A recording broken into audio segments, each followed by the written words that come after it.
Good morning guys! To this video guys, magluluto tayo ng sinigang na isda para meron tayong masok na mainit.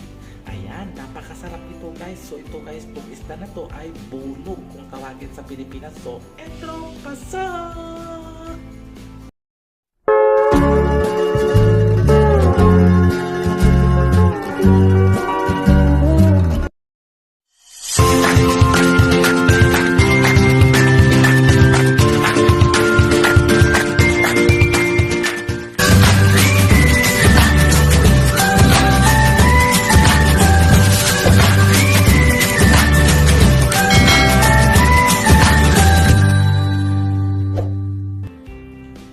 So yan guys, so since madali lang maluto tong bunog na isda, so ang gagawin natin, yung mga gulay pailalim natin. So ayan, umpisa na natin.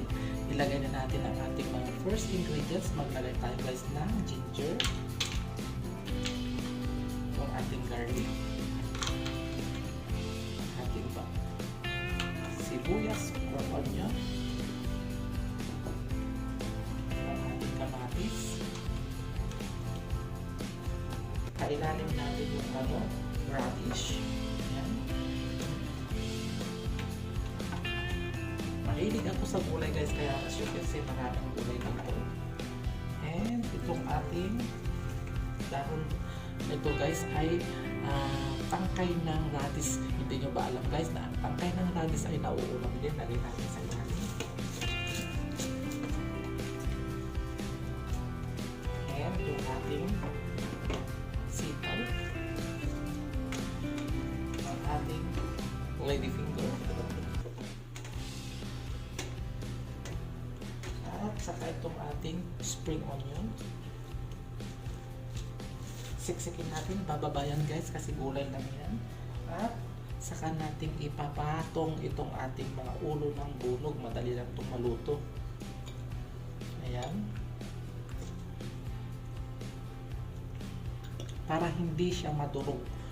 Kasi kapag ipailalim natin siya, madudurog. Ayan, maglalagay din tayo guys ng fish sauce para masarap.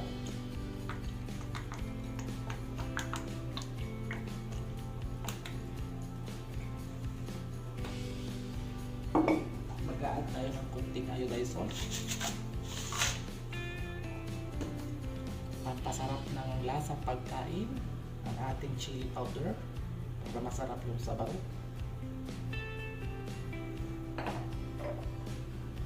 Ang ating black pepper.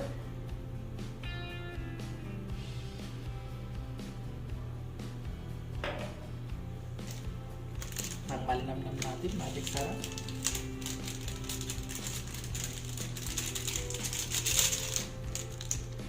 And ilagay na rin natin yung ating sinigang mix.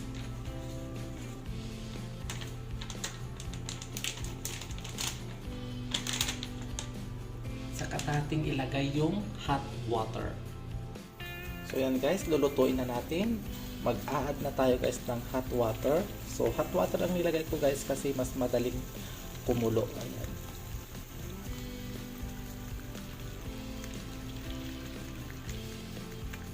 Ayan, lutuin natin siya within 10 minutes. Itong ating bunog na isda. Ayan, napakasarap to guys, malinamnam siya. Ayan, so i-update ko kayo mamaya guys kapag kumulo na.